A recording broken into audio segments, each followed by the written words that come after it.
Before the war, Veronica Lake's one-eyed hairdo established a style that swept the feminine face of the country. Veronica's witchlock received the stamp of approval from young girls the country over. In a changing world, however, a change of hairstyle was indicated. Not bad on a dance floor, perhaps, but this Lake's eye view is entirely out of place in a war production plant. Valuable time is lost on a futile gesture. Uncontrolled hair will never stay in place. The operator is exposed to the constant threat of hair caught in the machine. In addition, the rhythm of precision work can be seriously upset, resulting in faulty work. Miss Lake has now decided to put glamour in its proper wartime place and face the world with both eyes in the clear. Her hair is out of the way, combed in a simple but becoming fashion. And girls all over the country who are taking up war jobs are following her lead once again. In fact, they're going Miss Lake one better by covering their hair completely with safety caps. A cap protects the scalp from machine injuries and shields the hair from grease, dust, and soot. There is no one style of clothing for women war workers. The most practical outfit is the best. Streamlined, action-free, with a minimum of pockets, buttons, braid, or gadgets. Industrial fashions are the new note, setting the style for a war way of life.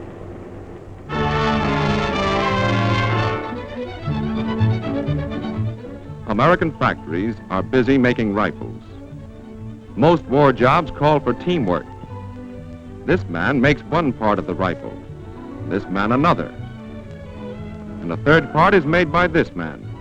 With all three men on the job, the completed rifle gets to the soldier on time. If number one man is on the job, but number two man is absent, then number three's parts pile up, as do number one's parts. Assembling the rifle isn't possible. The soldier is kept waiting too long. That's why our war workers consider themselves part of a team and are on the job every day making weapons for American fighting men.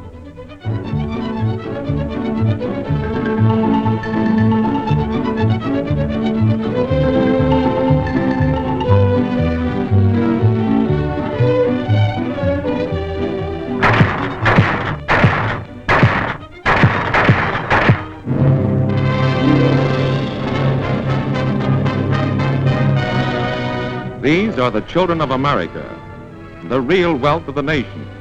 As more and more women go into our factories, the problem of caring for these children is studied by local communities as well as state and federal officials. I'm an aircraft riveter and my husband's in the Army, so there's no one to take care of our two children. I've been to lots of nurseries, but they all have long waiting lists. I've tried to get someone in to help, but you know, they avoid homes with children.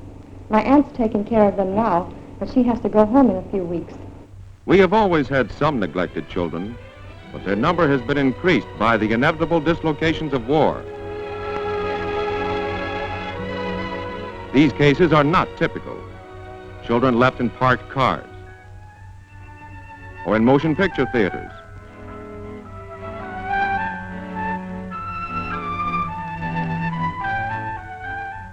Or locked up in flats.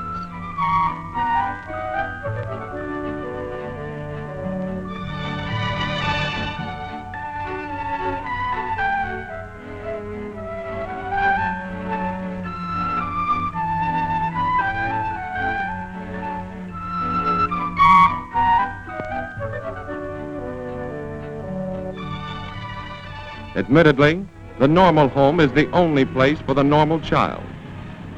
Juvenile delinquency existed before the war. Children left to themselves to roam city streets become a community problem.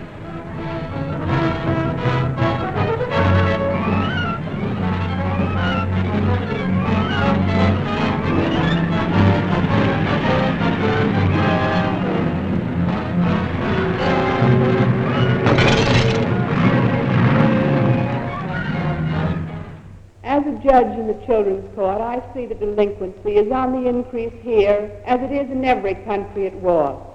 Destruction, death, insecurity abroad, affect the lives of our children here. We must therefore now more than ever before see that every child has a full opportunity for education and the use of leisure time. We are fighting this war for our children. It is they who will build the future. Conditions vary throughout the country. Therefore, it is the local community which can best plan for the care of its children. Providing entertaining and healthful occupations for the after-school hours is part of this plan. Boys and girls are taken off the streets, their energies diverted to useful training and healthful games.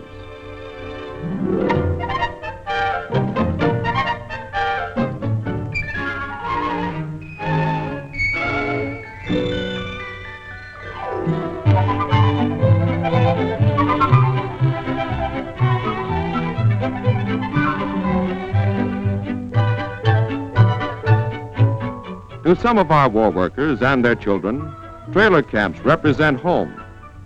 Here, too, nurseries have been established.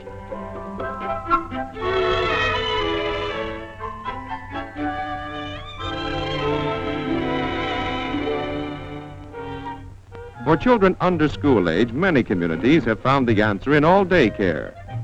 These can be provided by nurseries conveniently located, where mothers on their way to factories can leave their children and pick them up on their way home.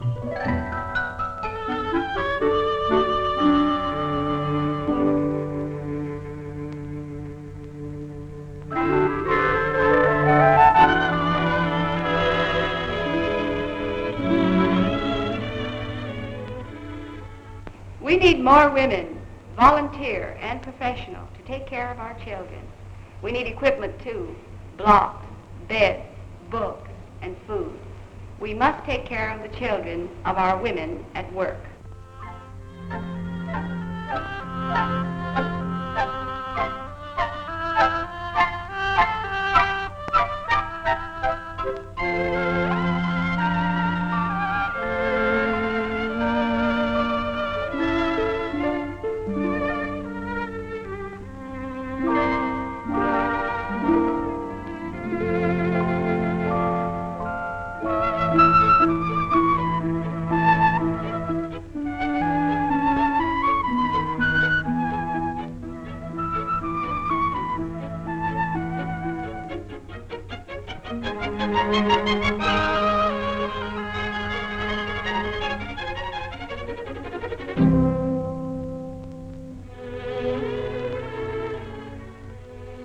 It's no easy job learning how to take care of children, and it isn't something you can do overnight. And it has no glamour appeal, but it's a tremendously important and necessary job. We cannot let our children become casualties of war.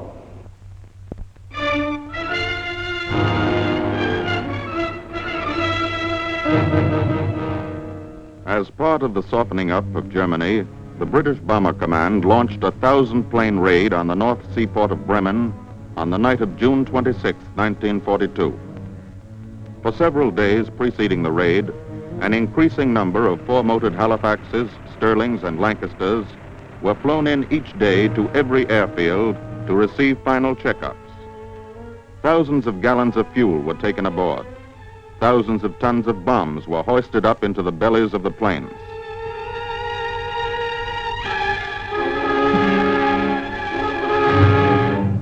Emergency rations, tin juices, clips of cartridges, as well as homing pigeons are regular equipment. A disabled plane releases a pigeon to report its location. Tonight's objective is of equal import, not only to the enemy's schemes of conquest, but also to his ability even to defend himself against the final wrath of the United Nations. Lubeck, Rostock, Cologne, Emden, the score mounts.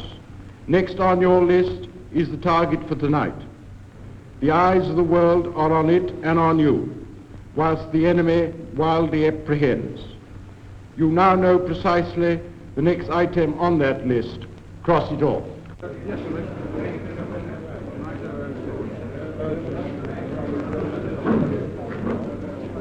As the spring night closes in, the men pile out of the ready room and into the buses that will take them to the field. As far as is humanly possible, the men and the machines have been prepared for any eventuality. Pilots, bombardiers, radio men, navigators are all veterans of many other operations.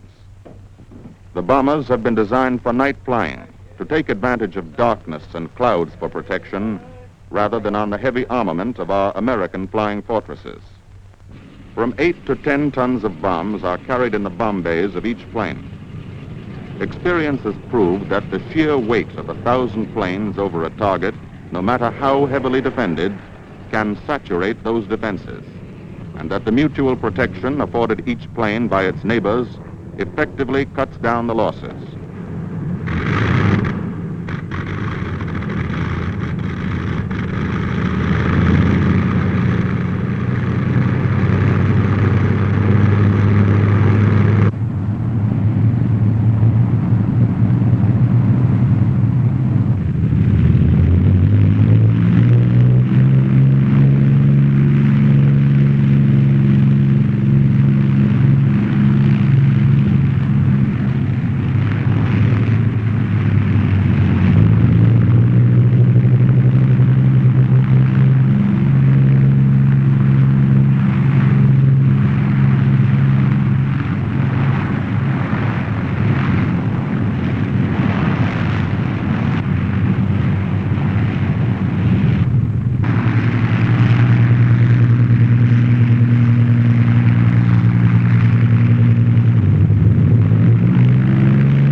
Planes are taking off at the same time from dozens of widely dispersed fields all over England. They must arrive over the objective exactly at the appointed minute.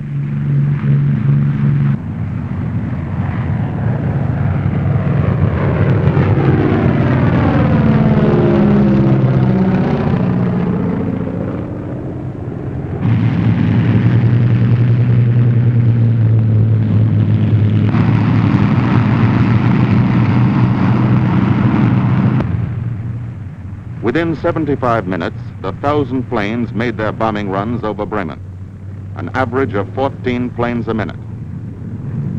Because of the great height from which the film was taken, each blazing fire appears only as a pinprick of light on the screen.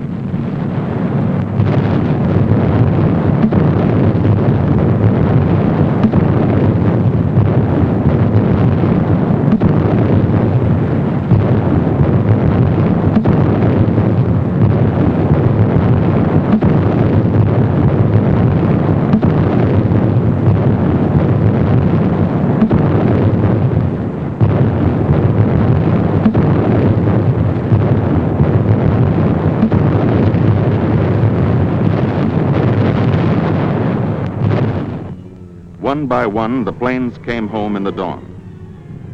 5% failed to return from the raid.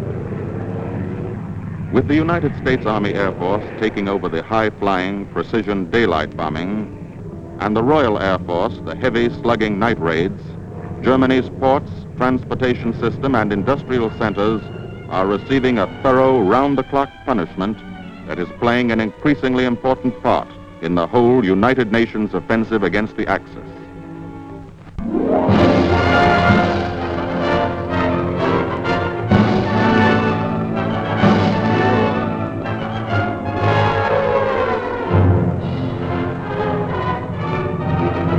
Off we go into the wild blue yonder, climbing high into the sun. Here they come, zooming to meet our thunder. And boys, give her the gun. Give her the gun now. Down we drive, spouting our flame from under. Up with one hell of a roar. We live in flame or go down in flame. Boys, nothing stop the Army Air Force.